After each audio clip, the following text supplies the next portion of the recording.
Vamos iniciar mais um IELP Talk, né? Desta vez nós trouxemos o tema regulação da atividade do lobby, né? E para isso nós trouxemos 3 experts de um naipe muito alto, que é para poder trazer bem a complexidade do tema, do que está sendo discutido na sociedade, do que está sendo discutido na OCDE, nos Estados Unidos, que já tem a sua regulação também, aqui no Congresso Nacional, para que não fique quase nenhuma dúvida para o nosso público-alvo que tem interesse no tema, né, porque isso aqui é uma prestação de serviço promovido pelo Instituto de Estudos Legislativos e Políticas Públicas, e nós sempre trazemos experts de uma determinada área, de um determinado tema, para a gente desenvolver. O nosso intuito principal, a ideia do talk, é a gente poder levar mais rápido a mensagem para o nosso ouvinte, o nosso público-alvo, né, para gerar mais debate. Então, nós trouxemos aqui a Carol Venuto, né? A Carol Venuto, ela tem graduação em Direito, pós-graduação em Direito Público e em Ciências Políticas. Carolina Venuto é sócia-diretora da Ética, Inteligência e Política. Anteriormente, adquiriu experiência em relações institucionais e governamentais no Ministério da Justiça, na Domínio Consultoria Política e no Itaú Unibanco, e como advogada associada do escritório Lamonier, Lamonier, Valadares e Vulcanes, né? E no Nelson Pascolotto, né? Eu acho que o italiano está um pouco falho, mas deu para sair a pronúncia. Carolina Venuto assumiu também a presidência da Associação Brasileira de Relações Institucionais e Governamentais, a ABRIG, desde o ano passado, desde o meio do ano passado, junho de 2020, entidade onde já exerceu a função de diretora de capacitação e coordenadora dos comitês do jovem e da mulher. Carol, por favor, a fala está contigo. Muito obrigada, Maurício, um prazer estar compondo essa mesa virtual aqui hoje com 2 colegas, 2 inspirações e com os quais eu venho debatendo muito esse assunto que a gente vai falar hoje, que é a regulamentação do lobby, um ano aí que promete também para essa pauta. Então, super prazer para mim estar aqui hoje, Maurício. Prazer nosso. Eu vou também apresentar a vocês a Suelma Rosa, né? É diretora de Relações Governamentais na DAO, é presidente do IRELGOV, Instituto de Relações Governamentais, cofundadora do coletivo Mulheres em Relações Governamentais, cofundadora da Plenária Oficial, impulsionadora do Elas no Poder e membro da Women Inside Trade. É doutora pelo Departamento de Ciência Política da Universidade de Panthéon, em Sorbonne, em Paris, mestre em Política Internacional e Comparada e bacharel em Relações Internacionais pela UNB, entre outras especializações. Coordenou e leciona em programas de graduação e pós-graduação no Brasil e no exterior desde 2005. Em 20 anos de carreira, atuou no governo federal brasileiro na área de comércio e negociações internacionais, liderou estratégia de advocacy em sustentabilidade, mudança climática, meio ambiente, infraestrutura e compras públicas na sociedade civil e nas Nações Unidas. Trabalhou em relações institucionais na Vale, Petróleo Ipiranga e na Emerging Marketing Research Consultants. É isso, doutora? É isso mesmo. Bom, obrigada, Maurício. Um prazer estar com você aqui, debatendo um tema tão importante, que é a regulamentação, não só da atividade de relações governamentais, mas principalmente do diálogo entre o setor público e o setor privado, né? E uma honra estar, mais uma vez, junto dessas 2 feras, a Carol, minha amiga, a gente está aí nessa dobradinha de liderança, né, da associação profissional, a ABRIG, no caso dela, e da Think Tank, Instituto de Relações Governamentais, no meu caso, e o professor Manuel, né, que nos ensina todos os dias e que efetivamente pesquisa relações governamentais no Brasil. Nós temos muito poucos pesquisadores produzindo conteúdo relevante, a gente precisa estimular pesquisa, tem muito conhecimento sendo gerado da experiência, né? prática, mas na academia nós ainda temos uma lacuna enorme, e o professor Manuel é um expoente quase que isolado aí nessa comunidade, mas vamos trazer mais e mais pesquisadores interessados, estudantes, né, professor? Bom, obrigada pelo convite e vamos ao debate. Vamos ao debate. E, enfim, né, o professor Manuel, professor do Departamento de Ciência Política da Universidade Federal de Minas Gerais, UFMG, coordenador do Centro de Estudos Latino-Americanos e do Centro de Estudos Legislativos da UFMG, doutor em Ciência Política, pesquisador visitante do IPEA 2011, 2013, 2016 e 2017, Visiting Research na University of Pittsburgh, USA, né? E também faltou colocar aqui que ele é também conselheiro lá com a gente no conselho editorial da revista do IELP. Prazer, Manuel. Prazer, Maurício. Carol, Suelma, é uma satisfação enorme estar aqui, né? É sempre um prazer quando a gente tem uma oportunidade, né? A gente tem tido muitas oportunidades off-records, né? De discutir sobre regulamentação, de fazer um debate profundo e tentar reunir material de pesquisa que ajude a gente a pensar sobre isso. Mas é um prazer hoje estar aqui, porque é um conteúdo que é mais aberto, mais disponível a todo mundo, uma oportunidade de discutir, e é um prazer. E é especialmente um prazer para mim, porque eu só acredito na academia se ela tiver em conexão direta com o mercado e com o mundo real, né? Eu acho que uma crítica que se faz à academia é que a gente fica lá, né, preso lá naquela torre de marfim, mas conversar com o mundo real, que em geral é bem mais complexo e muito mais difícil de compreender do que a gente imagina, né? Essa interação é sempre muito produtiva e tem sido muito produtiva, e tenho certeza que será hoje também. Prazer, professor. Então, iniciando, quero convidar a Carol para iniciar a sua fala. Carol, fica à vontade. Bom, então vamos lá. Vamos falar sobre regulamentação do lobby. É um assunto que eu adoro, é o assunto que eu tenho mais falado.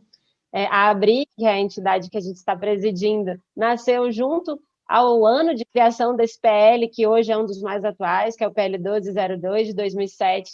Então, a nossa entidade ela tem uma ligação umbilical com esse tema, né? Mas na ABRIG também, né, a gente entendeu que não adianta só a gente esperar a regulamentação, então a gente foi desenvolvendo outros assuntos também na entidade, e ao desenvolver esses outros assuntos também, outras prioridades, a gente foi vendo como era mais importante ainda a regulamentação, né? Então, hoje é uma entidade que trabalha com network, que trabalha com capacitação, que incentiva o debate público entre setor privado e setor público, né? A gente hoje trabalha políticas públicas, né? A classificação brasileira de ocupações reconheceu esses profissionais de RIG, né? Que a gente chama carinhosamente de RIG, que é um nome muito grande, mas reconheceu esse profissional como um profissional que é especialista em políticas públicas, né? Eu costumo dizer que o profissional de RIG, a diferença dele para o lobista é que o lobista ele é o mensageiro. O profissional de RIG ele é também o construtor da mensagem. Então, além de levar a mensagem, ele hoje também constrói essa mensagem que vai ser encaminhada, né? Então, uma coisa foi levando a outra, né? E ao discutir todos esses temas, e levar também, desmistificar a atuação de RIG, né, para os jovens, para as mulheres. Eu costumo dizer também que eu sou a personificação do novo momento dessa atividade, né? Eu sou mulher, sou jovem e estou à frente dessa entidade, né, antiga, de uma profissão tão masculinizada. Então, de fato, o RIG, o futuro chegou para a área de RIG, né? E a ABRIG vem defendendo a regulamentação também para garantir essa democratização da nossa atividade. Então, a gente acompanha, para além do PL 1202, né, que é o PL aí que está mais avançado, que ainda existe no mundo de fato, né? Muitas propostas tramitaram, mas esse é o que ainda está em tramitação. A gente acompanha também eventuais propostas infralegais, né? A ABRIG lançou aí o ano passado uma prática recomendada em parceria com a ABNT, exatamente para incentivar, para fomentar que, mesmo sem a legislação, os atores privados adotassem as melhores práticas de mercado, né? A gente acompanha também, além do PL 1202, propostas de decreto legislativo para alterar o regimento, principalmente quando se trata do credenciamento, né, para acessar as casas. A gente também acompanha as propostas que estão sendo discutidas no âmbito do executivo, né? Nós sabemos que tem uma minuta de decreto de agenda, né, que já tem uma expectativa grande aí para essa minuta sair. Todo ano a gente acha que vai sair e acaba adiando, mas parece que esse ano vai sair de fato. Além disso, também tem uma proposta de minuta de texto alternativo para o PL 1202, ou mesmo para um novo PL, né, que também está sendo refletido aí no âmbito do executivo. E, por fim, a gente acompanha também as discussões nas outras esferas, né, estaduais e municipais. E eu sempre venho ressaltando a importância desse debate ser feito em âmbito federal, para a gente não correr o risco de ter leis tratando desse assunto de formas distintas, né? Então, a gente vem sempre também compartilhando, né, seja no âmbito federal, no estadual ou municipal, a gente leva as informações, leva as discussões da esfera federal, para que a gente faça essa conformação aí também do que está sendo pensado em outras esferas. Mas aí muita gente me pergunta, tá, Carol, mas vocês já exercem atividade, já está lá, está tudo funcionando, por que afinal tem que regulamentar? Qual que é a diferença? Por que a gente precisa regulamentar isso? O Brasil já tem lei demais, né? Tudo é regulamentado, né? Existe uma bancada forte, né, no Congresso que hoje acha que a gente tem que diminuir o número regulatório, né? E, de fato, a gente tem muita lei no país, né? Quem trabalha com RIG sabe o volume de lei, de ato normativo que a gente tem que lidar diariamente. Então, de fato, a gente tem que ter um olhar criterioso quando a gente fala de uma nova legislação. Mas vamos lá, por que de fato tem que ter, né, uma regulamentação? Primeiro, pelo caráter principiológico e também pedagógico, né? Sempre que um Estado tem um ato normativo, né, tem um marco legal, ele está demonstrando para a sociedade que aquilo é uma prioridade, né? E, de fato, a gente precisa desmistificar essa atividade que foi, por tanto tempo, taxada de uma forma pejorativa, né? Há ainda um pouco, mas a gente vem percebendo que cada vez menos tem-se esse olhar pejorativo sobre a nossa atividade, assim como tem também com a política, né? Então, acho que foi colocado tudo no mesmo balaio. Então, é importante desmistificar, reforçar que é uma atividade importante para a democracia, né? E mais importante que isso também é a gente conseguir organizar o setor. Acho que o Manuel pode dizer até melhor do que eu a dificuldade que a gente tem de levantar dados oficiais sobre a nossa categoria. A ABRIG cresceu bastante, o IRELGOV também cresceu, mas pelos estudos que são feitos e que são trazidos, o número é muito superior. A nossa realidade institucional é ínfima perto da realidade que vem sendo demonstrada, né, nos estudos acadêmicos. Então, a regulamentação vem também para incentivar, para formalizar esses profissionais e para a gente começar a entender, né, quem somos, onde atuamos, qual é o perfil desse profissional, faixa salarial, né, isso tudo é muito importante. Cursos de capacitação.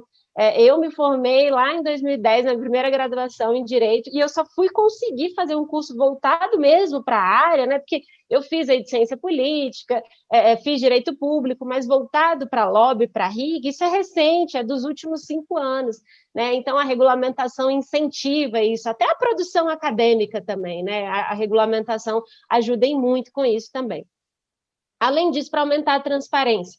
Né? E junto com o aumento da transparência, o combate à corrupção, claro, e o controle social também. Então, além do combate à corrupção, que é algo que o nosso país precisa buscar e avançar, continuar avançando, né, nessa pauta, é importante também o controle social. A partir do momento que a sociedade acessa essas informações de uma forma clara, né, ela consegue entender se a pessoa que ela elegeu está agindo conforme os interesses dela, se não está, e mesmo o controle profissional, né, para os nossos profissionais que estão fazendo isso de forma constante, né, de forma planejada, conseguir acessar essas informações para poder fazer seus planejamentos estratégicos. Então, a regulamentação ajuda muito com isso também. Próximo ponto que é importante a regulamentação é a questão da segurança. Né? E aí a gente tem muita gente que fala é importante para o agente público, né, ter segurança, mas é importante também para o profissional de RIG, porque nós também estamos ali na faixa de fronteira, né? Então a regulamentação também traz segurança para a gente. né? E, por fim, mas não menos importante, para garantir a participação social de forma efetiva.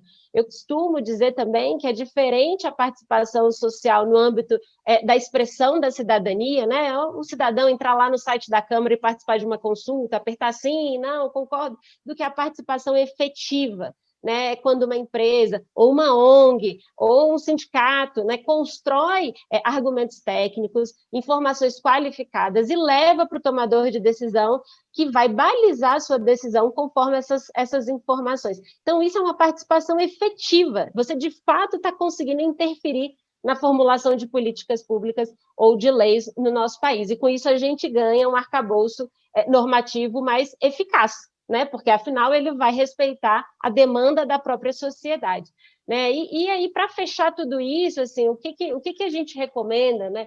Inclusive, a gente lançou ano passado também, né? Muita gente me perguntava qual é a posição da Abriga, qual é a posição da Abriga. A gente ia em reunião, a gente tinha um paperzinho sobre o projeto 1202, mas a gente viu que o assunto já estava maduro o suficiente para a gente tratar desse assunto de forma pública, né, transparente. A gente fez um estudo no qual nós contamos com a ajuda de alguns colaboradores, mas em especial do professor Manuel, e nesse estudo a gente levantou as principais informações sobre o assunto disponíveis, né? Então, hoje, qualquer um que queira saber a posição da Abriga pode entrar no nosso site, inclusive convido a todos para nos seguirem também nas redes sociais, acessarem o nosso conteúdo. A gente está produzindo muita informação para a gente ajudar nessa desmistificação da nossa atividade. E nesse estudo, a gente traz uma cronologia da atividade no Brasil, como que começou, a classificação brasileira, né, os projetos de lei, a prática recomendada da Abriga, né, o que são essas iniciativas. A gente traz também a experiência internacional, né, porque eu costumo dizer que, apesar desse projeto estar tramitando há muito tempo, né, durante esse muito tempo, a gente foi capaz de também beber na fonte, né? Então, a gente trouxe também, acho que a gente aproveitou, né, o tempo que está tramitando não foi só de omissão, a gente conseguiu perceber o que funcionou, né? O que a gente pode pegar emprestado, o que a gente pode melhorar, o que funciona para a nossa realidade, o que não funciona, porque, afinal, o que a gente tinha de referência, né, que é a legislação americana, a gente foi vendo que tinha pontos que não funcionavam, que o excesso de burocracia não aumentava a transparência, né? Você só leva a pessoa aí para a informalidade. Então, a gente conseguiu perceber também a legislação do Chile, que já nos trouxe uma experiência também de um outro ponto de vista, né? Você transfere o ônus da transparência para o tomador de decisão e não para o profissional de RIG. Isso foi uma virada de chave importante para a lei também ser eficaz e eficiente. A gente traz também, ao final, algumas recomendações, que eu vou fechar aqui a minha fala para não falar demais também, porque eu quero ouvir os meus colegas, que são as seguintes. Primeiro, respeitar a CBO. Né, o grande avanço da CBO, além de reconhecer, de ser um marco que reconhece a atividade, é o primeiro instrumento, né, normativo do Estado e que reconhece esses profissionais, né? Ela é um marco. Mas ela uniformiza as nomenclaturas, e isso é muito importante também. Até quando a gente fala de dados, a gente tem dificuldade, porque tem gente que fala RIG, tem gente que fala RELGOV, tem gente que fala LOB, e a CBO deixou claro que é Relações Institucionais e Governamentais. Às vezes me perguntam, você não usa LOB porque o LOB está pejorativo? Eu falo, não. Eu não uso LOB porque o Estado me reconheceu como RIG, então eu vou usar o nome que o Estado me deu. Além do que, a nossa atividade evoluiu, e hoje a gente não faz mais só LOB, que foi o que eu falei no início. Hoje a gente, de fato, constrói política pública. Além do LOB, a gente faz advocacy, né, que é muito usado pelo terceiro setor, pelas ONGs, mas está tudo ali conversando uma coisa com a outra. Então, o respeito à classificação brasileira de ocupações, a gente acha que é importante para a gente manter as nomenclaturas e uniformizar isso entre todas as pessoas que estiverem discutindo sobre o assunto. Além disso, respeitar as leis vigentes, né? Porque, apesar de não ter uma regulamentação, a gente tem outras leis que tocam os agentes dessa relação, né? O Código de Conduta da Alta Administração, Lei de Acesso à Informação, Lei da Empresa Limpa, Lei de Conflito de Interesse, Código Penal, então tem muito normativo, né? Então é importante que qualquer lei que venha a ser aprovada, seja o 1202 ou outra, ela respeite o que já existe, né, na nossa legislação, que tocam esses agentes, seja o agente privado, seja o agente público, né? Além disso, também é importante aproveitar a discussão que foi acumulada no 1202. O texto inicial mudou muito, né, até o texto que existe hoje, que é o que está em plenário, e muita discussão boa e qualificada foi feita em cima desse projeto. Então, para que continuarmos tentando inventar a roda? Vamos aproveitar aquilo que funcionou, aquilo que tem consenso. É importante a gente aproveitar, até porque é um projeto que já está aí bem avançado, já está no plenário da Câmara, já passou pela CCJ, então já tem um selo da CCJ, da Câmara dos Deputados, é um projeto que cabe respeitar, o que foi acumulado de discussão. Além disso, o que a gente acha que essa regulamentação tem que ser? Primeiro, ela precisa ser simples e não burocrática. O caso americano já deixou claro, que muita burocracia não favorece, não combate a corrupção, não traz transparência. Então, principalmente num país tão grande quanto o nosso, a regulamentação precisa, de fato, ser simples e não burocrática. Além disso, a gente precisa entender que o RIG hoje, além de ter evoluído, ele tem novos atores realizando o RIG, Como eu disse, eu sou jovem, sou nova, e a pluralidade no mercado está cada vez maior, e também a gente tem cada vez mais novos usuários. Antigamente, havia uma concentração grande, de grandes multinacionais, de grandes conglomerados econômicos. Não, hoje a gente já vê o terceiro setor com uma atuação bem expressiva na Câmara, e no Senado. Ano passado a gente viu, por exemplo, mesmo no ano de pandemia, de votações remotas, o terceiro setor ligado à educação conseguiu pressionar o Congresso para aprovar o Fundeb, para aprovar depois a regulamentação do Fundeb. Então, a gente não pode esquecer que hoje, cada vez mais pessoas fazem RIG e mais pessoas recebem a atividade do profissional de RIG. Então, é isso que eu tenho para acrescentar. Vou abrir aqui para os meus colegas também falarem e fico à disposição para a gente trocar também ao final. Obrigada. Obrigado, Carol. Mulher jovem e com muito conteúdo. Excelente.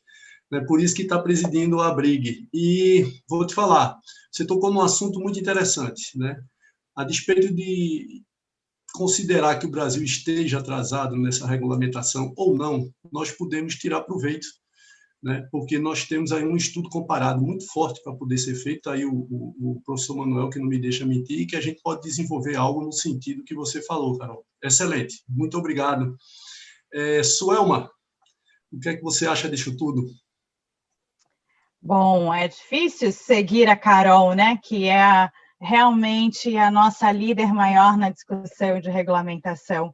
Mas eu gostaria de introduzir na minha fala 2 elementos adicionais ao que a Carol trouxe. Um é sobre democracia, participação cidadã e participação em formulação de políticas públicas e marcos regulatórios, legislações no país, E o segundo é sobre essa evolução da atividade de relações institucionais, governamentais no Brasil, e como esse ciclo de amadurecimento nos traz ao momento presente, que no contexto da cessão do Brasil ao OCDE, um debate mais ampliado do que é regulamentação da atividade versus o que é regulamentação do diálogo entre o setor público e o setor privado. Mas, falando um pouquinho sobre democracia, a base sustentadora da democracia representativa são as múltiplas representações de interesse, E os interesses, eles não estão localizados nos agentes econômicos.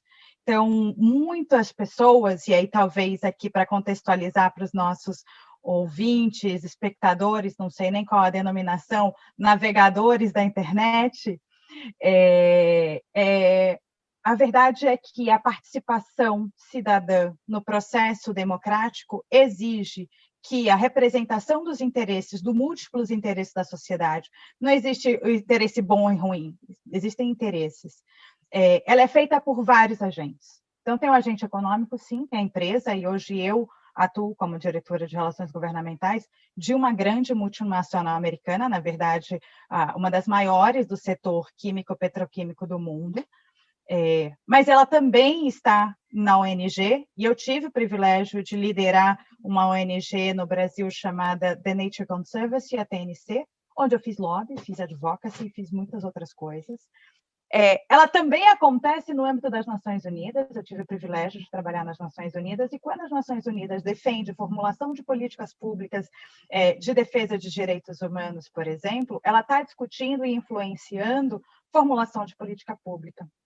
As Nações Unidas no Brasil teve um papel fundamental, o Unicef, por exemplo, e toda a legislação de criança e adolescente no país, com lobbying, né? Quando a gente pensa nos sindicatos, nas associações profissionais, a gente também está falando de representação de interesses corporativos profissionais. Todos esses atores da sociedade têm o papel legítimo e obrigatório de influenciar no processo de formulação de políticas públicas, de participar do processo legislativo e de contribuir numa discussão reguladora. Porque é impossível que um agente tomador de decisão, seja ele um burocrata da administração pública, seja ele um político, domine a informação, o ciclo de informação como um todo, e que possa tomar decisões com base nos seus próprios conhecimentos. Então, lobby, relações governamentais, é um processo pelo qual a sociedade leva aos tomadores de decisão informações necessárias para melhorar o processo de formulação de política pública, de legislação e de regulação. Sem essas informações, essas pessoas que estão imbuídas do desejo de criar uma política pública, talvez não entendam qual é o impacto dessa política pública nos diferentes agentes da sociedade. Então, não há que se discutir legitimidade ou não legitimidade da participação cidadã democrática ou legitimidade ou não legitimidade de uma empresa, uma associação empresarial, um sindicato, uma ONG, influir no processo de formulação, porque essa é a base conceitual da democracia, né? E é com base nisso que se sustenta a necessidade de ter profissionais que, sim, sejam bem formados e que entendam formulação de política pública e legislativa para que possa viabilizar esse diálogo. Então, quando eu ouço, né, eu sou formada em Relações Internacionais e Ciência Política, né, quando eu ouço alguém falar pejorativamente de lobby, eu já me assusto, porque possivelmente a pessoa sequer refletiu sobre o que é democracia, né? Se a gente se move um passo adiante sobre ter profissionais especializados que têm por atribuição e por competência entender e traduzir a linguagem do setor público e do setor privado, o privilégio de ter profissionais com esse tipo de conhecimento é enorme. Porque no setor privado, a compreensão de como funciona a máquina pública é muito limitada. Eu passei quase uma década no governo federal. E o inverso também é verdadeiro. Então, há uma expectativa sobre como funciona cada um dos setores e pouca interlocução e pouca troca. Então, se não houver arenas de diálogos onde todos os agentes da sociedade contribuam para o setor público, a gente vai sair de premissas talvez limitadas e, com certeza, alcançaremos formulação de política pública também limitadas, né? Sem evidência, sem base em ciência, né? Sem conhecimentos dos efeitos econômicos de cada uma das decisões que são tomadas no setor público. Então, dito isso, regular e não regular não importa, porque estabelecer diálogo entre o setor público e o setor privado é a base da democracia e ter profissionais que tenham um domínio desse conhecimento é um privilégio. Se a gente pensa cronologicamente, a primeira legislação sobre lobby no mundo é de 46, mas vou me proteger no Manuel, ele sabe melhor que eu. Bom, de 46 para cá, a gente está falando de um ciclo de muitas mudanças, né, do sistema internacional e também da estrutura e das instituições democráticas no mundo e no Brasil. A gente estava saindo do governo Getúlio Vargas ali, a gente não tinha nem condições de discutir lobby naquele momento, nós tínhamos outras preocupações, né? Enquanto os Estados Unidos já estava preocupado em regular uma atividade que tinha nascido conceitualmente no século XIX, né? Então, é um privilégio também poder discutir esse tema em 2021, né? Eu não acredito que as coisas estão antecipadas ou retardadas, eu acredito que existe um ciclo de maturidade que nos permite chegar a esse ponto de diálogo. Mas a gente não pode ancorar esse debate na regulamentação da atividade, né? A atividade, ela é um pedaço de um todo. O que se exige, e como mencionou a Carol, já existe no Marco Legal Nacional, são várias normativas, orientações de conduta desse diálogo. O diálogo entre o setor público e o setor privado precisa ter uma arena definida, né? Ele precisa ser transparente, ele precisa ter mecanismos e ele precisa ter limites. E toda a normativa, a autonormativa do setor privado, em termos de ética e compliance, porque o setor privado, antes do setor público, estabeleceu limites sobre pode ou não pode dar presentes, sobre pode ou não pode pagar viagens, sobre quais são os limites desse relacionamento, quais são os procedimentos desse relacionamento, qual é o contexto em que esse relacionamento acontece. Então, o privilégio de estar trabalhando numa empresa americana, de um país que já tem um marco normativo, que tem uma trajetória de experiência, é poder entender que as políticas de ética e compliance trouxeram à prática da atividade um contexto de autorregulação em que integridade, ética e transparência não são negociáveis, são obrigatórios. E aí a gente vai falar de outra coisa, então. Então, do que a gente está falando em termos regulatórios? Bom, se a atividade de relações governamentais é um direito democrático e, na minha percepção, uma obrigação democrática cidadã, e participar do processo de formulação de políticas públicas legislativa é uma obrigação do cidadão. Então, a gente não tem que pedir autorização para fazer. Depois, segundo, se já existe um marco ético, íntegro e transparente de como fazer ele, por que regular? Aí eu concordo com a Carol. Regular é uma mensagem à sociedade mais do que uma mensagem aos profissionais. Porque eu tenho um marco super rígido de atuação. Super rígido. Eu tenho regras inflexíveis dentro da DAO sobre o que eu posso e o que eu não posso fazer, sobre como fazer e quais são os ambientes onde eu posso fazer, quais são os mecanismos que eu posso utilizar para tal, né? Então, eu não preciso de uma lei para fazer isso. O eHealthGov, nós lançamos no começo de 2019 um guia de boas práticas que tenta dar visibilidade a esses dois lados, né? Por um lado, existe um marco normativo legal que já classifica como crime o que é crime, né? Corrupção é crime, corrupção ativa é crime, tráfico de influência é crime, suborno é crime. Isso está tipificado e a gente não precisa regular isso, já está tipificado. Também já está regulado quais são a forma de fazer a boa prática das relações governamentais do ponto de vista profissional. Também já está altamente regulado, seja pelas políticas de ética e compliance, seja pelas inúmeras literaturas e iniciativas de lobby responsável, de lobby ético, de lobby transparente. Então, por que a gente precisa fazer isso no Brasil? Bom, a gente precisa fazer isso no Brasil porque a gente precisa fechar um ciclo. E esse ciclo se inicia com a Lava Jato, né? Existe um pré, existe um pós. Existe ainda profissionais vivendo no mundo pré-Lava Jato? Existe. Existem profissionais bons e ruins em qualquer mercado, nesse igualmente. Não sou eu nem a Carol, mas existe. E existe um outro mundo de como fazer relações governamentais, que é um mundo ético, íntegro, transparente e público, né?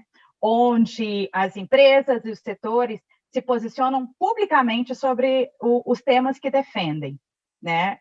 No nosso caso, a gente coloca, inclusive, no nosso site. Tem um site da DAO sobre public policy, como a gente se posiciona em políticas públicas no mundo inteiro.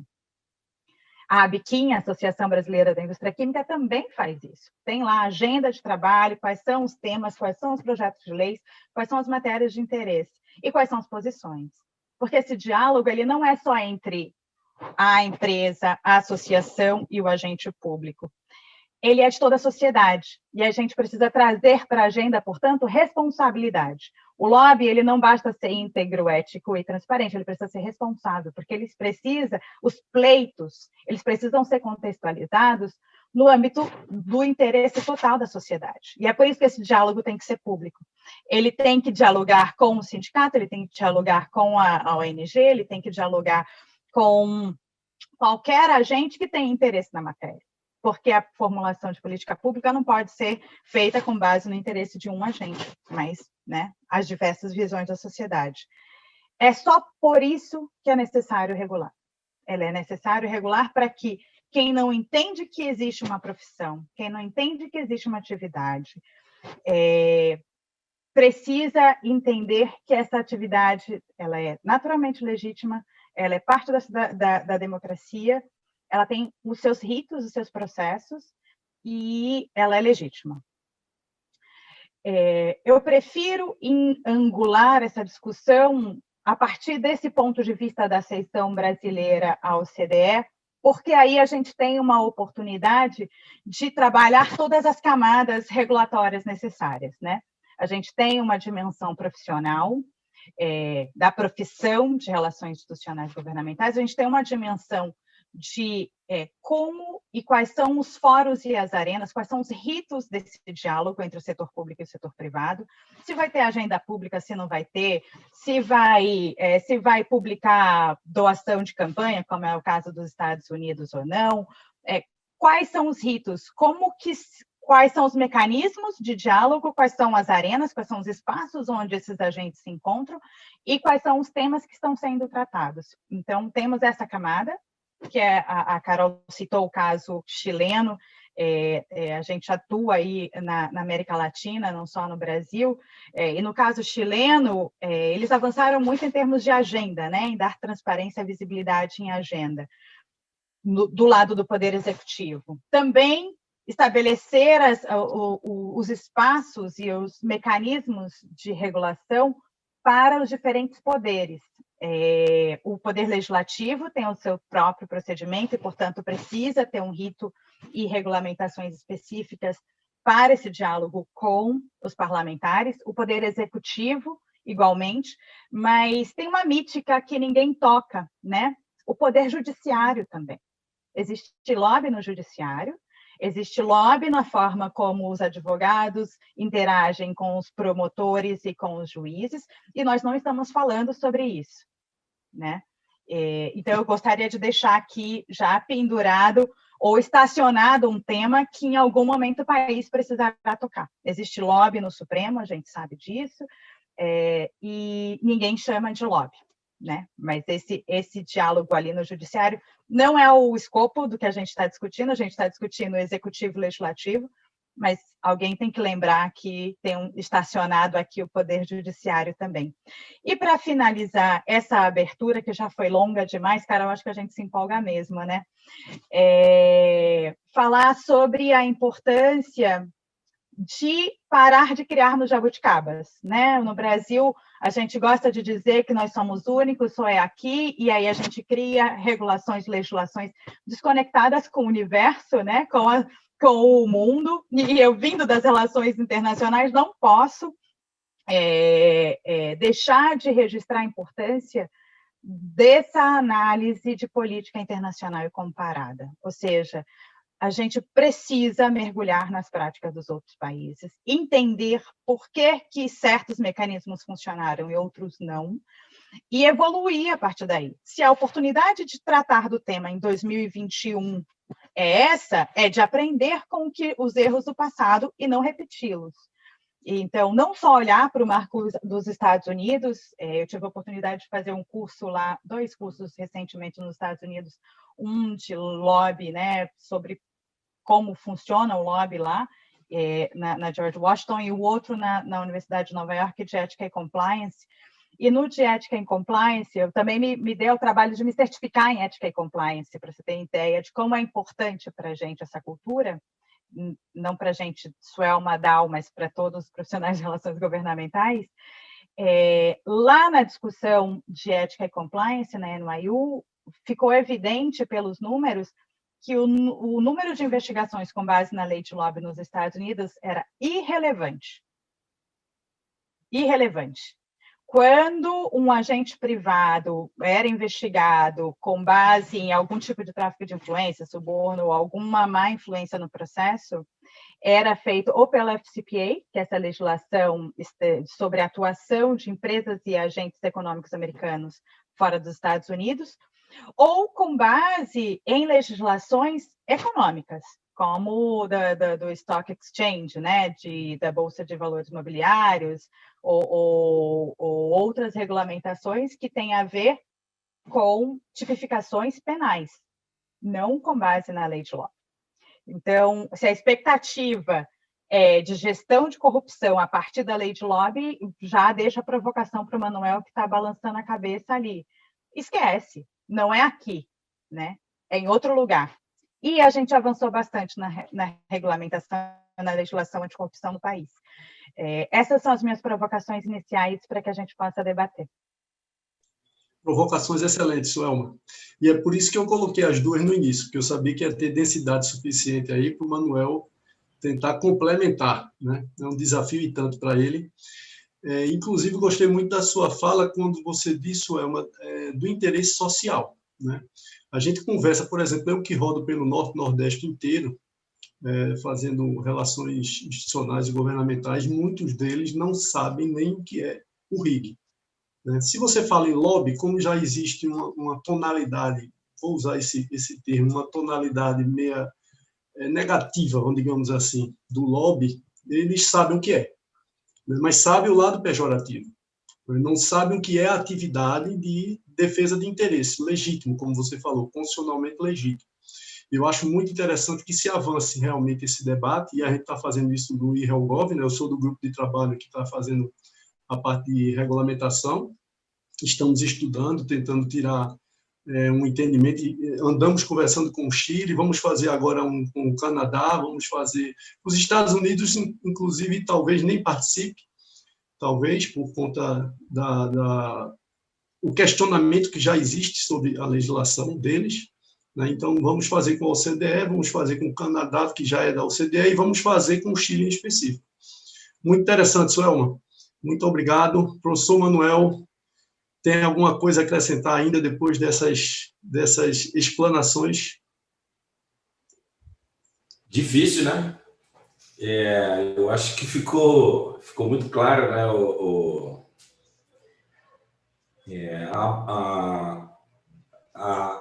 Digamos assim, o alinhamento, né, das duas principais entidades profissionais que congregam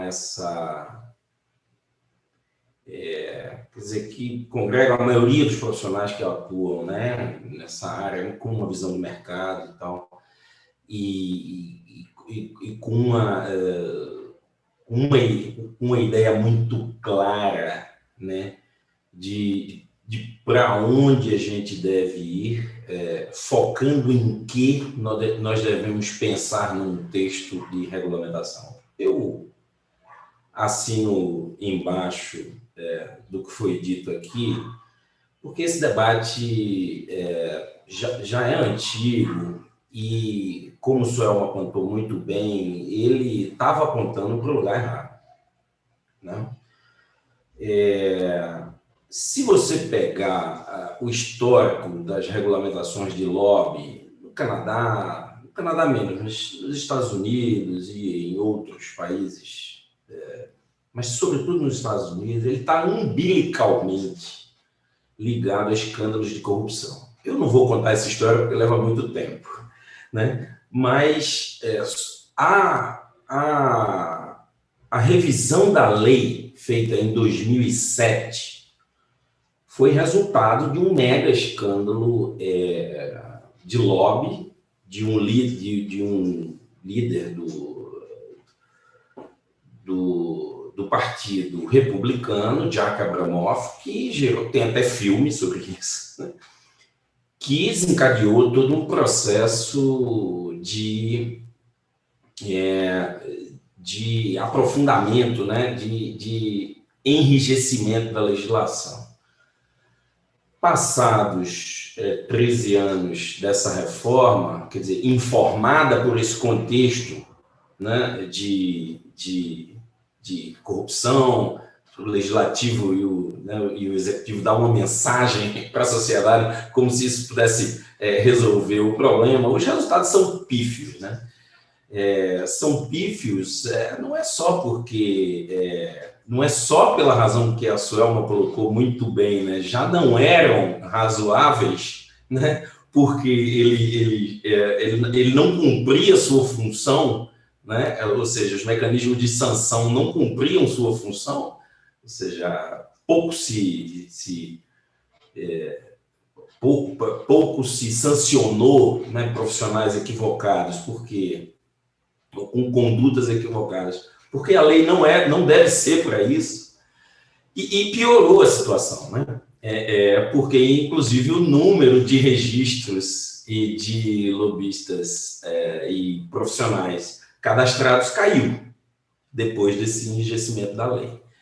Né? Então, esse é um ponto de partida para a gente discutir, né, que regulamentação a gente quer. E a Suelma e a Carolina já deixaram muito claro. Quer dizer, o que a gente tem que pensar daqui para frente, a partir de um grande amadurecimento que aconteceu, se a gente pensar, a primeira proposta de legislação foi do senador Marco Maciel, nosso conterrâneo, lá na década de 80. Quer dizer, lá se vão 30 anos, quase 40 anos de discussão sobre isso, mais de 15 propostas legislativas ao longo desse tempo, sem que se conseguisse chegar a um ponto. As razões para a gente não conseguir chegar a um ponto são muitas.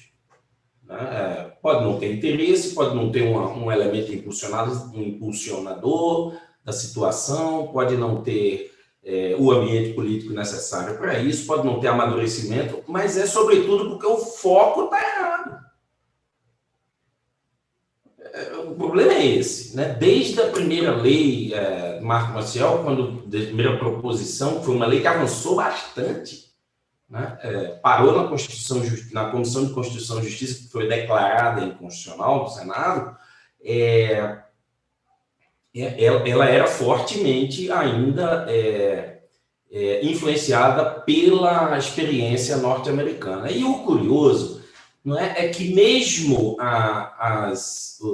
os projetos mais recentes, por exemplo, como o 1202, ainda tem esse viés. Né? Mas eu acho que e como vocês disseram, esse tempo não foi perdido, essa experiência não deve ser perdida, porque eu acho que hoje já tem um acúmulo de conhecimento suficiente para a gente chegar a uma proposta que seja razoável. Eu como professor, né, todo assim cartesiano, fui lá e fiz uma apresentação, né? Eu devia aprender com vocês que a apresentação não vale de nada, né? Elas foram brilhantes sem mostrar um slide, mas eu acho que valeria a pena. Eu não vou fazer a apresentação, eu vou mostrar alguns dados, né, para a gente animar o debate. Essa polêmica que a Suelma citou aí, ela já é conhecida há bastante tempo, né? E a própria literatura, né, se pergunta sobre a regulamentação, né? E tem argumentos contrários e favoráveis. Não? Então, se a gente trabalha num grau de incerteza como esse, né, a gente não sabe se que resultados a regulamentação pode gerar, o mínimo que a gente pode fazer, e aí eu me referi totalmente a Suelma, é olhar para a experiência internacional.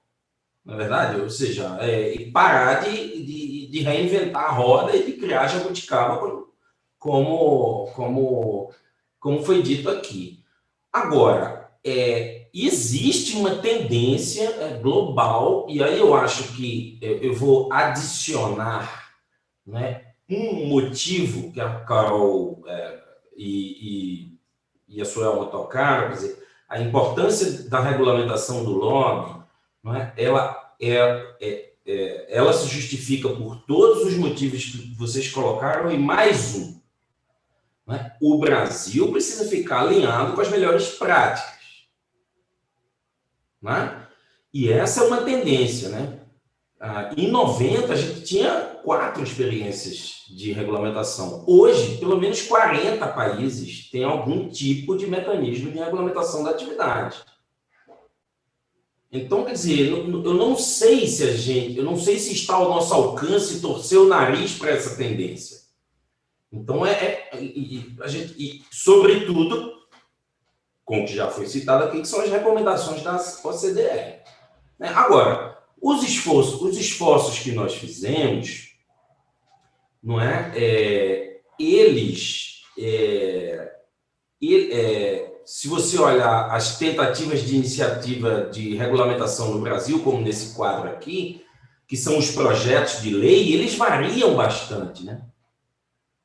Ele vai desde o substitutivo da Cristiane Brasil ao 1202, que é uma regulamentação de pequeno porte, de pequena monta, de pequena extensão, até legislações que imitam o caso americano, né? Como é o caso do Walter Pinheiro, né, em 2001, e como é o caso do Carlos Zaratini, em 2012.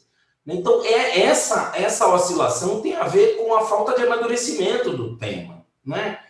Então, para fazer um exercício, né, se a gente aprovasse as propostas do Zaratini e do Walter Pinheiro, por exemplo, nós estávamos próximos da regulamentação dos Estados Unidos. Né? E me parece que não é uma boa ideia, né? Até porque regulamentações mais simplificadas deram resultados significativos. E aí eu vou apenas trazer números para o que vocês falaram, né? Hoje vocês já têm, são 9.314 audiências públicas dados de hoje no Infolobby do Chile. E sem maiores custos operacionais, por exemplo, tanto para o Estado quanto para quem faz atividade, porque o registro é feito pelo próprio agente público. Né? Você tem 8.000 viagens registradas, você tem 491 presentes ou donativos registrados. Claro que 2020 aqui é atípico, né?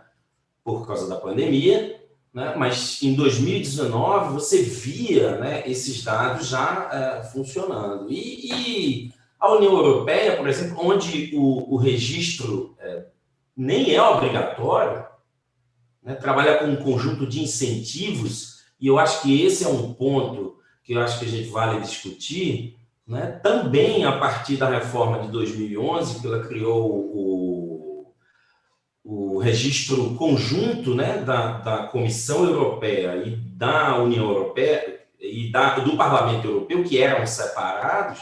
De lá para cá, a taxa de crescimento é muito clara, né? Ou seja, nem é obrigatório, e as empresas, ou grupos e organizações, movimentos sociais, think tanks, estão indo se cadastrar, porque faz parte tanto dos seus mecanismos internos de compliance, quanto da necessidade que eles entendem de deixar claro para a sociedade quem está atuando com o quê.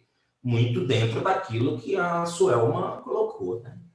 Então, são experiências que a gente tem que desfocar, né,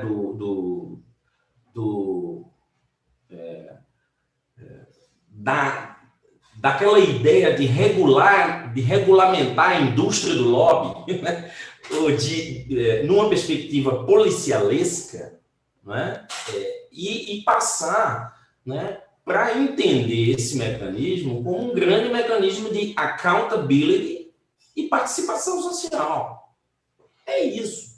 Agora, embora eu concorde com a Suelma, né, que é um direito e é uma responsabilidade das empresas e dos cidadãos participarem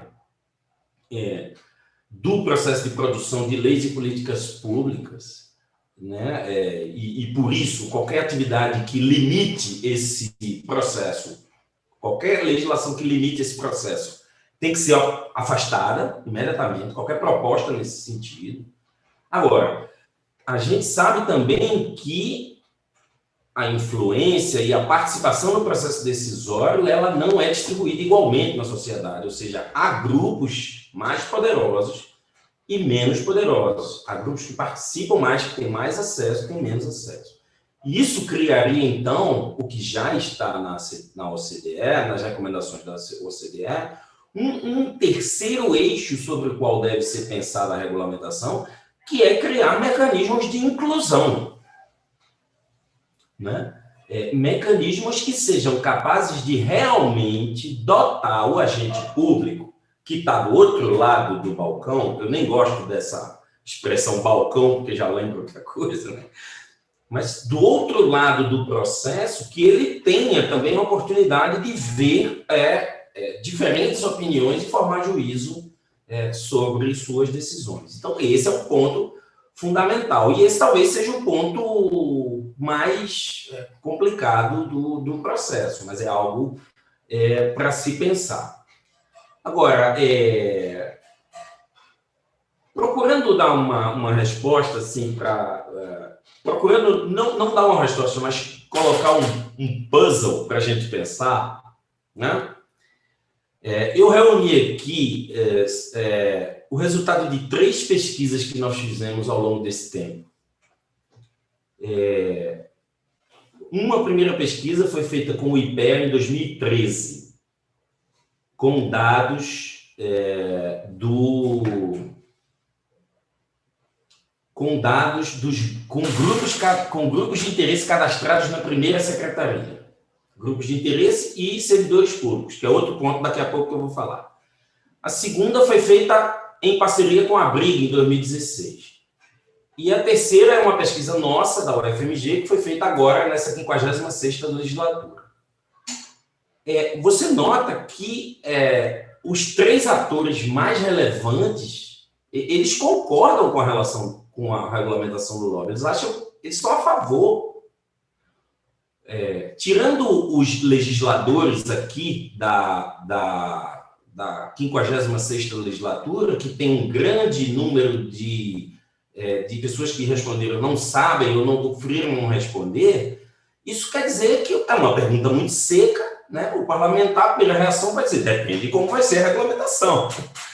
Não é? Então, há espaço, né? Há, primeiro, uma tendência favorável, apenas 8% são contrários frontalmente, 48% são favoráveis e 44% podem ser convencidos disso. Né? Então, eu acho que isso dá um quadro mais ou menos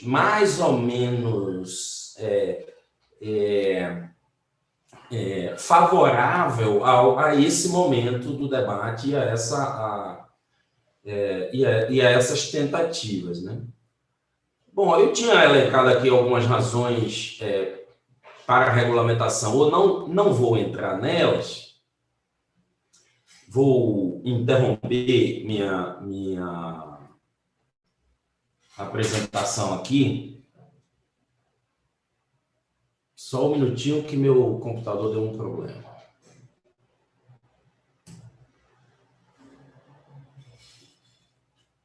Bom, vou interromper minha apresentação aqui para falar especificamente, estou marcando meu tempo, já passei, mas eu vou gastar só 1 minuto, tá, Maurício? Sobre 2 pontos que foram tocados aqui, que realmente passaram ao largo do debate, ao longo desse tempo todo que propostas foram apresentadas e que muitos debates foram realizados. A primeira é a inclusão do Judiciário e do Ministério Público como agentes públicos que, como outro qualquer, tem que estar submetido a mecanismo de accountability política e social. Isso não tem como negar isso. Não é? A não ser que a gente negue, né, o que corriqueiramente nas nossas conversas menos informais, que existam, né, embargos auriculares. Né? Ou seja, que é um mecanismo que está dado. Né? E esse é um ponto que precisa entrar na discussão. A extensão da regulamentação do lobby tem que alcançar todos os poderes da nação. Até porque, com o processo de judicialização da política, né, uma boa parte das decisões em políticas públicas não se dá mais na relação entre executivo e legislativo. Se dá no Supremo, se resolve no Judiciário. Não vou entrar aqui num debate sobre judicialização, suas virtudes e seus vícios, mas é fato, né? E é um problema, né, e eu vejo um problema que um processo decisório que envolva toda a sociedade, no âmbito do legislativo, no âmbito do executivo, ao final, seja decidido por quem não é transparente em termos de accountability nesse sentido. Isso é preocupante. O segundo ponto que passou ao largo também de toda a discussão e que, de certa forma, entra no debate do Chile, é que servidores públicos, sobretudo suas grandes corporações, né, de representação junto ao poder público, eles têm um papel ambíguo. Eles podem atuar no processo de discussão de uma política pública ou uma decisão qualquer, representando um determinado órgão público, né? Por exemplo, vai se decidir sobre uma mudança no Código Penal. É justo que se ouça, né, o Ministério Público e o Judiciário, né, que vão operar isso, mas eles não só atuam nisso. Eles se tornaram hoje grandes agentes de intermediação de interesses junto ao Poder Legislativo. O lobby do Ministério Público é fortíssimo no Parlamento, né? O Supremo Tribunal Federal tem um cargo chamado assessor legislativo. Tudo bem, ele pode fazer outra coisa, né? Mas, por exemplo, ele pode estar lá defendendo que mais orçamento, mais pessoal, mais estrutura, mais salário, entre outros benefícios privados, que não são públicos. Então, os agentes públicos devem estar no foco também da regulamentação, para que se saiba se a ideia da transparência dos atores envolvidos, né, e passar para a sociedade, né, quem teve presente, quem influenciou, em que medida contribuiu para o processo, deixando o processo de formulação de políticas públicas, como o Suelma disse, mais rico, mais relevante, quer dizer, mais eficiente em termos de entrega e de resultados para a sociedade, esses atores têm que estar catalogados. Não há como. Se vamos catalogar uns, temos que catalogar todos, porque senão nós vamos lançar luz apenas sobre uma parte do processo. E isso não ajuda em nada a gente reforçar o sistema de integridade do nosso país. A engrenagem de instituições responsáveis pela integridade pública no nosso país, para usar os termos específicos mais da OCDE e da Transparência Internacional. Então, eu deixo essas questões para a gente fazer o debate. Desculpa, falei muito, Maurício, mas fico aqui à disposição para a gente conversar. Obrigado, professor Manuel. É por isso que você foi convidado, para poder jogar aí um pouquinho de, digamos, um pouco mais de fogo nesse debate, né, mais de carvão nesse debate, e o fez muito bem, né? Na verdade, vocês três trouxeram já elementos que quase respondem às perguntas que eu já tinha aqui separado para animar um pouco o debate, né? Mas, considerando que, por exemplo, a OCDE tem um tripé para o qual tenta orientar essas regulamentações, né, de transparência, integridade e eficácia. Vocês três falaram nisso. Nós temos um arcabouço legislativo, como todos três falaram, né, que são quase suficientes para regular muitas das atividades, inclusive a nossa, né? Em específico, o lobista, aí nós podemos citar a Lei de Acesso à Informação, a Lei da Empresa Limpa, que ficou conhecida como Empresa Limpa. Nós temos aí a lei que regula conflito de interesse no funcionalismo público do Executivo, etc. Que mais profundidade poderá ser dada a uma regulamentação de forma que não engesse a nossa atividade, como foi levantado pelos três. Já é um consenso dos três que nós temos aqui a necessidade de haver uma regulamentação, né, com fatos e dados, elementos, e Manuel trouxe ainda ajudando mais, confirmando essa necessidade. Mas de que forma a gente pode fazer? Por exemplo, eu sou advogado há quase 30 anos, né, vou dar só um exemplo pessoal, e dos quais metade eu fui um profissional de RIG sem saber, né? Um profissional de RIG sem saber. Então, que tipo, né? Lógico que eu não quero que vocês aqui vão me dizer, não tem bola de cristal, porque trabalhar com toda essa complexidade que a gente tem aqui não é fácil, a gente dizer de que forma poderemos aprovar um tipo de legislação específica, mas o meu medo é a advocacia, ela foi engessada e, ao mesmo tempo, mesmo assim, ela tem seus percalços ainda, né? Muitos percalços. A Suelma tocou aqui na questão do lobby dentro do judiciário, o Manuel falou no embargo auricular, né? Na Assembleia, no próprio STF, ele tem um assessor legislativo, né?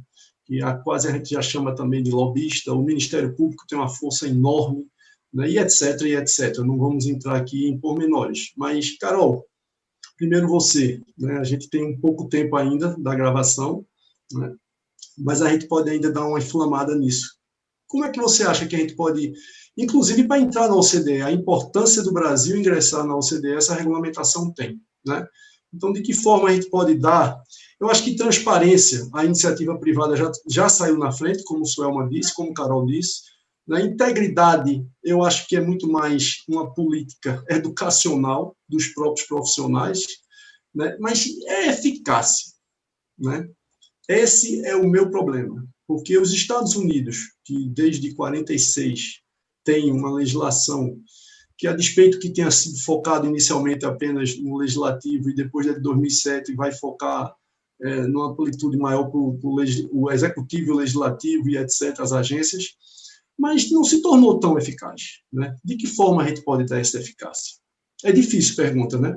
Parece pergunta mais de concurso público para juiz federal, mas é uma pergunta que talvez anime mais o debate. Então, eu faço a pergunta para os três, começo com Carol, pela mesma ordem de apresentação. Carol, está contigo. Bom, vamos lá. De fato, essa eficácia, eu costumo dizer que ela é o fiel da balança, né? Que quando a gente está na dúvida se é muita transparência ou pouca transparência, a gente tem que colocar a eficácia. Essa transparência, essa saga, né, pela transparência, que é importante, né? Mas e aí, isso vai trazer eficácia para a lei? Né? Então, eu costumo usar a eficácia como o fiel da balança aí desse tripé que recomenda a OCDE. E aí, Maurício, eu vou fazer uma provocação, eu também sou advogada, né? Então estou até aliviada que tem um colega de profissão, né? Vou fazer essa provocação com mais tranquilidade, porque existe uma coisa também, né? A gente que é advogado, e aí essa, inclusive, a razão de eu achar que o lobby no judiciário não deve ser tratado aqui, porque, de fato, existe a legislação, o Estatuto da OAB, né, que já traz essas regras sobre como atuar no judiciário, mas esse Estatuto da OAB, e talvez seja aí o que uma legislação pode trazer também de inovação importante, né? O Estatuto da OAB ele traz uma série de prerrogativas para o advogado. E quando o advogado tem essa prerrogativa violada, ele tem caminhos, inclusive hoje existe na lei o crime de violação de prerrogativa de advogado, para que ele consiga fazer cumprir aquilo que a lei lhe garante, né? Nós, profissionais de RIG, nós temos dificuldade de acessar as casas. Isso não deveria nem ser uma prerrogativa, isso é mínimo, né? Então, essa lei, esse PL também, e o que vier a inovar, né, no mundo jurídico, eu costumo dizer que é importante que ele seja uma moldura também da nossa atividade. Por quê? Existem leis que, de fato, tangenciam, né, esses atores, o setor privado, o setor público, e mesmo como o Manuel bem colocou, o setor público, quando estiver agindo em RIG, né? Existem legislações que tocam esses atores, a gente não tem hoje uma legislação que dá o contorno dessa atividade. Né? E por isso que eu sempre exalto o 1202, que obviamente tem vários problemas, tem coisas que podem ser melhoradas, mas ele conseguiu trazer e definir uma moldura. Quem são esses atores? Quem são essas pessoas? Quem podem ser RIG? Quem não são consideradas RIGs? Porque isso também é importante, né? A gente consegue entender que a relação do privado com o público no âmbito comercial, ela não é defesa de interesses. Então, é importante deixar claro que no âmbito comercial, licitação, concessão, isso não é defesa de interesse, não é o que a gente está tratando aqui, não é RIG. E, além disso, de definir quem são esses atores, é definir o que a gente pode fazer. A gente pode apresentar uma minuta para um deputado? Pode. Ah, legal. Como que a gente apresenta? Manda por e-mail? Como que a gente faz isso? Esses contornos do dia a dia da nossa atividade, claro que não tem que adentrar num grau de detalhe, né, tão profundo que isso não é matéria de lei, mas trazer um contorno, né, um limite ali mínimo do que a gente pode fazer e deixando claro quais são as nossas prerrogativas, né? Se eu sou um agente de RIG, estou lá atuando do jeito que a lei está falando, estou sendo transparente, estou cumprindo todas as regras, todas as leis, eu tenho que ter prerrogativa também. Né? Eu tenho que poder entrar na casa, eu tenho que poder conseguir uma reunião com uma autoridade. Né? Tanto eu, que estou aqui em Brasília, como a Francisca no interior, de onde quer que seja. Né? Porque existe isso também, como o Manuel colocou, né? E a Selma também trouxe, a importância da gente entender que isso tem que ser plural. E a lei, tendo garantias, prerrogativas, contornos, ela torna a atividade ou pelo menos a pessoa tem direito de reclamar a não aplicação da lei, né? Até a gente pode discutir a aplicabilidade, mas, de fato, você tendo uma lei que traz esse contorno, no mínimo, você consegue reivindicar o que essa lei garante que você consiga exercer. Então, acho que é um pouquinho disso. Obrigado, Carol. Suelma. Eu gosto que a pergunta é eficácia, Maurício, porque eu vou deixar uma outra provocação. Eu tive uma formação muito não brasileira, né, na minha vida acadêmica, e a gente é um país excessivamente codificador, né? E eficácia não tem a ver com codificar, né? Até porque a gente também inventou uma capacidade infinita de criar leis que não pegam, por causa desse nosso vício cultural de codificar tudo. Então, a eficácia talvez seja o único motivo pelo qual as coisas deveriam ser feitas, né? E aí, se a gente inverte toda a discussão de regulação para qual é o benefício dela, ela tem um benefício de, como trouxe o Manuel, eu gostei muito do ponto do Manuel, o benefício de não sermos pares na sociedade internacional, ou seja, há uma trajetória internacional que se solidifica e uma resposta que o país precisa dar, inclusive pela alto nível de percepção de corrupção, né, nos índices internacionais. Então, se por nada, um resultado de eficácia talvez seja esse, né? A outra é, uma regulamentação vai mudar a cultura, né, a forma de fazer, vai fazer com que os agentes públicos criem processos que deem mais transparência, que permita um maior accountability, como trouxe o Manuel. Eu não gosto muito de jogar palavras em inglês no meio da conversa, mas não tem outra tão forte, né? A gente não tem uma palavra equivalente em português tão forte. Mas transparência traz controle social. Tudo que tiver acessível como informação, terá alguém acessando a informação e questionando ela. Então, para mim, a eficácia ela é medida pelo grau de transparência que a regulamentação trará nesse diálogo entre o setor público e privado, com os poderes, né, do setor público, executivo e legislativo. E, a partir daí, eu sou uma liberal convicta, né, em todos os âmbitos, inclusive de costumes. A sociedade controlará, porque se a informação é pública, terá uma ONG, terá um think tank, terá um pesquisador, terá um estudante de pós-graduação, terá um curioso, terá um chato, um cidadão que está ali cumprindo o seu papel, cobrando, né? Olhando o portal da transparência para fazer uma metáfora da semana. Então, A eficácia tem a ver com dar transparência, dar visibilidade para que a sociedade, né, não só os agentes do judiciário, os agentes públicos, mas para que a sociedade possa cobrar de todos esses atores. Então, a eficácia deve ser medida pela capacidade da sociedade de agir sobre as matérias que estão sendo tratadas, agir sobre a forma como esse diálogo está acontecendo, agir sobre a influência do poder econômico na formulação de política pública e de leis, e agir sobre a forma como as decisões são tomadas no setor público. Perfeito, Suelma. Muito obrigado. Professor Manuel, de que forma, academicamente, né, você poderia nos provocar ainda mais a nos aproximar dessa tão bem desejada eficácia, né, porque já é um problema nosso cultural, como o Suelma falou, né? Essa história, eu também sou professor e estou agora um pouco sem dar aula, mas uma das coisas que eu gostava de provocar os alunos em introdução ao direito era justamente isso. Que excesso nós temos no Brasil de leis, né? E não funciona muita coisa no setor público, prestação de serviço, contraprestação e etc. Vocês acham que a lei realmente ela tem esse condão de educar, como um pedagógico que ensinou lá atrás, ou será que não? Né? Eu provocava, inclusive, os alunos, vocês estão no curso certo? Né? Porque é muito necessário a gente saber no Brasil, porque quando a gente vai falar, eu tenho alguns contatos, por exemplo, na Holanda, quando veio um representante da Holanda aqui no Brasil, eu estava conversando com ele, mas essa lei aqui, eu digo, aí alguém falou, mas essa lei não pegou. Ele disse, como não pegou? Né? Que tipo de arcabouço a gente pode trazer, professor, para os alunos, principalmente, né?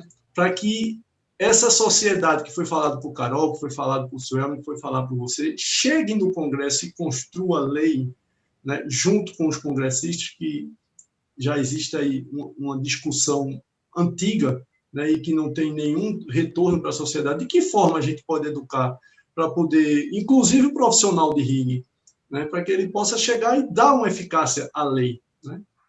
Quebrar essa cultura de falta de eficácia e pararmos de discutir essa lei pega ou essa lei não pega. Maurício, a gente podia passar horas aqui conversando sobre isso, né? Mas tem um aspecto cultural, né, que a Suelma colocou também, a Carol, e você está colocando também, né? Especialmente no que, né, nessa coisa esquisita, né? Lei você não né? O que está na legislação, você não cumpre de acordo com o que você acha que deve fazer ou não. Lei é lei. Cumpra-se. Agora, além desse aspecto cultural e essa sanha assim, codificadora que a gente tem, né? Eu acho que a gente tem um problema sério de desenho institucional. Aí está fora um pouco do debate, do que a gente está fazendo aqui, né? Faz uma ligação só tangencial, é que o Congresso Nacional é uma usina.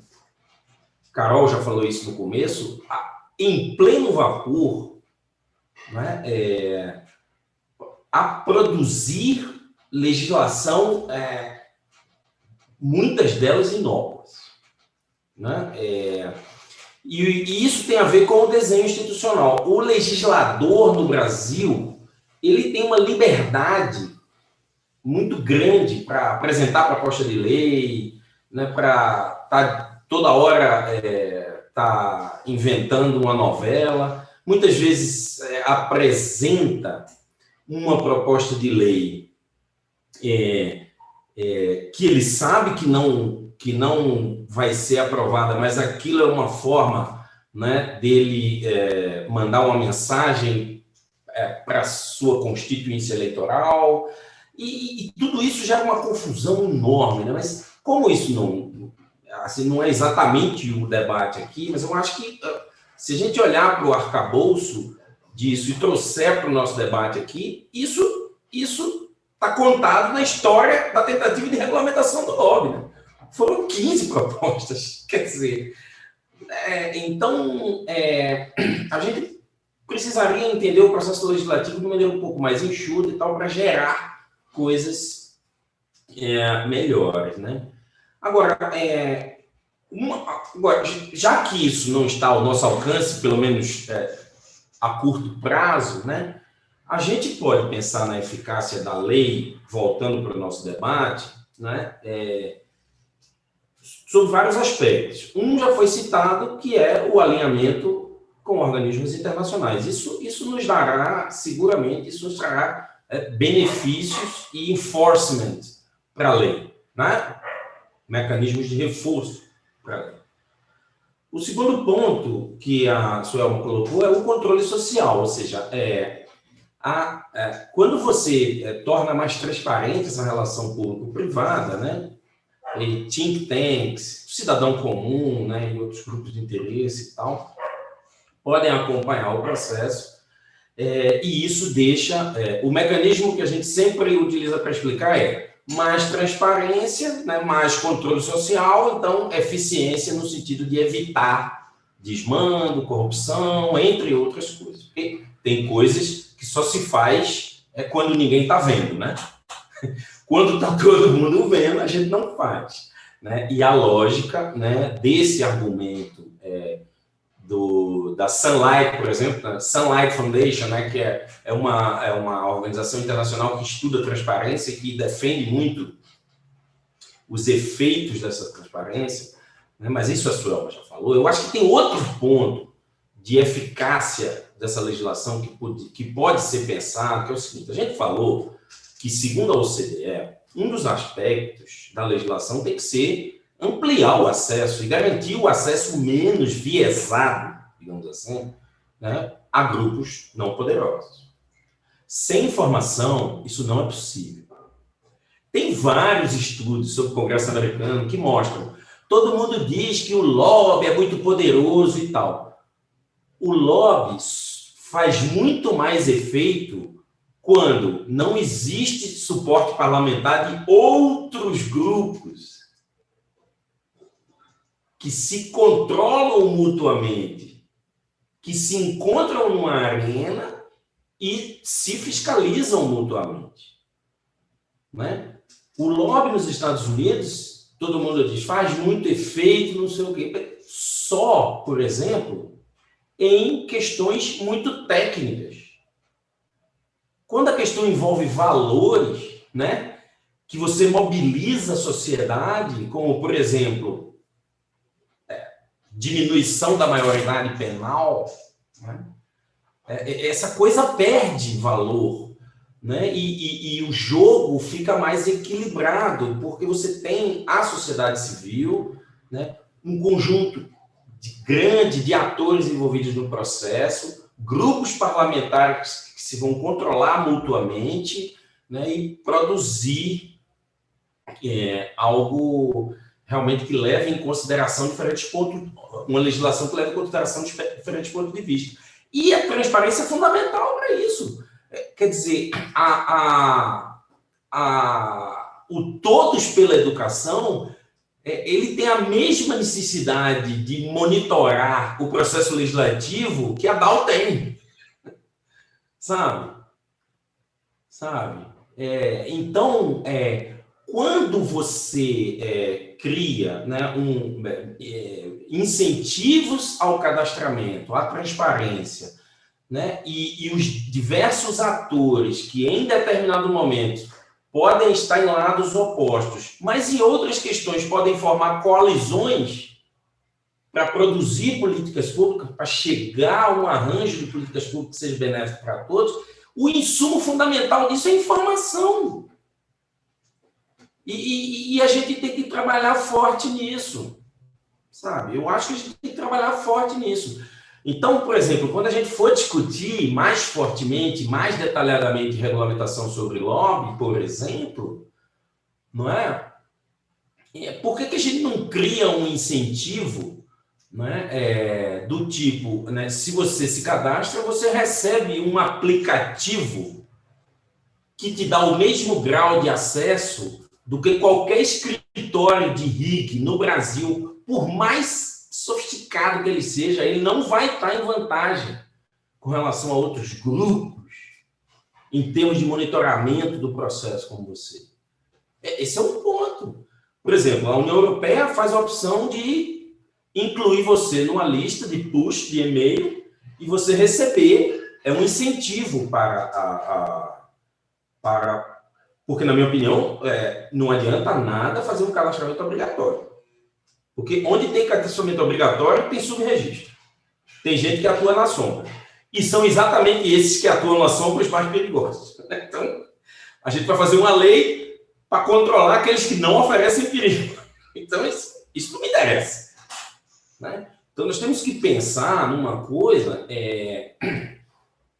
nós temos que pensar num conjunto de atividades, né, que, ampliando, democratizando o processo de informação, obviamente, o processo de participação em políticas públicas, ele tem um quê de competição política, de competição por influência, porque vai haver momentos que uma legislação proposta ele vai prejudicar, né, um determinado setor e vai beneficiar outro. Né? E isso é impossível de você evitar. Né? Mas se você tornar esse ambiente, né, mais accountable, com mais acesso, com mais informação, eu acho que, por exemplo, tem sido uma novidade no Brasil mais recente, está se proliferando o número de think tanks, as universidades têm que poder participar desse processo, os órgãos públicos também, porque muitas vezes o parlamentar, né, vai coletar informação na assessoria parlamentar ou no órgão público, um think tank, como, por exemplo, o IPEA, né? Mas onde é que essas coisas se cruzam? Né? Se você olhar direitinho, o parlamentar ou o agente público, ele está numa situação relativamente de vantagem no processo decisório, porque ele tem múltiplas fontes de informação. Né? E garantir que essas múltiplas fontes de informação que agreguem conhecimento, que agreguem poder, conhecimento técnico a uma decisão qualquer, evidências, por exemplo, como o Suelma acabou de falar, né? É um insumo fundamental para a gente começar a produzir políticas públicas baseadas em evidências, que é uma tendência mundial. Né? E eu acho que esses, num primeiro momento, assim, de primeira, são alguns resultados eficazes, né? Possivelmente eficazes, de uma regulamentação bem feita. Agora, tem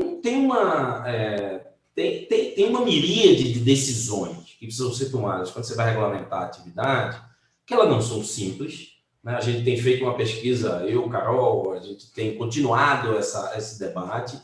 Vamos ver em cada detalhe como é que cada país na União Europeia faz. Vamos ver como é que a própria União Europeia, com a Comissão e com o Parlamento faz. Vamos aprofundar nisso aí, vamos aprender. Né? Mas a gente pode, seguramente, oferecer, num curto prazo de tempo, uma série de ideias que podem ser incorporadas num texto alternativo. Eu penso que isso é necessário. E sempre com foco nisso aí, né? No foco da eficiência, da eficácia. Né? Vamos focar no que interessa. Né? Obrigar os grupos a se cadastrar, senão eles não podem fazer atividade de lobby, é uma ideia equivocada. Porque eles vão para as sombras. É o que está acontecendo com o financiamento de campanha. Né? Você proíbe a empresa de doar, o que vai acontecer? Ele vai pular para o caixa 2, sabe? Seria já outro tema. É outro tema. Né? Então, a gente tem que pensar, usar toda a nossa energia em engenharia para pensar um desenho, quer dizer, uma legislação, um conjunto de mecanismos que realmente tragam benefícios. Não pode ser policialesco, eu não vejo como, sabe? Ele não pode restringir a atividade. Como, por exemplo, nos Estados Unidos, se você não entrega seu relatório, você fica impedido impedido de atuar. Quer dizer, sabe, são essas coisas que a gente precisa pensar em mais detalhes. Tem uma lista enorme de questões que a gente pode voltar a discutir, mas para mim o cerne é esse. Maravilha, professor. Quero agradecer a todos os 3 participantes, né? Carol, Suelma, Manuel. Né? Talvez o que a gente tenha discutido hoje ainda é muito pouco, né? Mas aí a academia vem discutindo, a ABRIG vem discutindo, o IRELGOV vem discutindo. A gente tem levado muito a sério, procurado ouvir todos os profissionais para ser bem representativo. Né? Isso é condição essencial, porque se nós não tivermos essa transparência, também não podemos exigir tanta transparência, né? Para a gente poder atingir essa eficácia tão desejada, né? Eu me lembro agora de Michael Sandel, né? O que é fazer a coisa certa, né? O livro dele é muito preocupado com a questão da justiça em si, mas é uma filosofia política que a gente precisa seguir, né? Com esses fatos e dados, né? Que a academia nos colabora muito nisso, né? Trazer números, como disse o Elma, a gente não consegue colocar no papel atuando. Então, é importante essa atuação da academia. Manuel está de parabéns também. E demais, convidá-los, né, para que, se tiverem outros temas que vocês queiram desenvolver, né, o IELP está à disposição de vocês. A regulamentação é apenas um tema, mas nós já fizemos aqui sobre PIX, sobre a atuação do Congresso Nacional na pandemia, nós fizemos sobre o LGPD, né? Mas vamos fazer mais, e vocês estão convidados a contribuir com isso sempre que quiserem. Foi um gratíssimo prazer estar com vocês aqui e aprender mais um pouquinho. Muito obrigado. Bom, Maurício, muito obrigada pelo convite, pela experiência. Obrigada, Manuel. Obrigada, Suelma. O mais importante é a gente debater, esse assunto nunca se esgota, né? Hoje aqui já ouvi coisas que eu não tinha refletido e já estou pensando aqui em outros encaminhamentos que a gente pode dar. Eu acho que isso é muito saudável, né? Saudável para a democracia de uma forma geral. Então, parabéns pelo evento. Muito obrigada pelo convite e um abraço aí para todos. Suelma. Bom, primeiro, muito obrigada, Maurício, por esse debate, porque a gente está discutindo um ponto de política pública muito importante que afeta a nossa atividade, né, de relações institucionais governamentais. Depois, obrigada por essa seleção, né? Que time é esse? Ao lado da Carol e do Manuel, que gostoso, é enriquecedor. Nós estamos nessa jornada de debater a matéria em vários fóruns, como citou a Carol, mas fato é que em cada diálogo a gente amadurece mais a nossa reflexão individual e leva para o debate institucional. Queria convidar todos a conhecer o IRELGOV, irelgov.org.br. Lá nós temos um grupo, Maurício participa, debatendo também esse tema. Temos feito estudos, temos nos aprofundados. O IRELGOV é um think tank. Nós estamos na moda, né, Manuel? E a nossa proposta é justamente não ter posicionamento, é promover o debate, é avaliar, aprofundar, estudar e sair da superficialidade, né? Eu, de antemão, já aceito o convite para voltar e debater políticas públicas específicas aqui com vocês no IELP, porque é o que eu mais gosto de fazer, né? Por isso que eu me propus a atuar com relações governamentais. Muito obrigada, Thiago, muito obrigada, Maurício, muito obrigada a todos do IELP. Manuel. Bom, eu só tenho a agradecer, é sempre um prazer conversar com você, meu amigo Maurício, meu amigo de longa data, Suelma, Carol, a gente de vez em quando se encontra aí pelos eventos, Carol mais recentemente conversando mais próximo com ela. Eu acho que esse debate se dá num momento oportuno, né?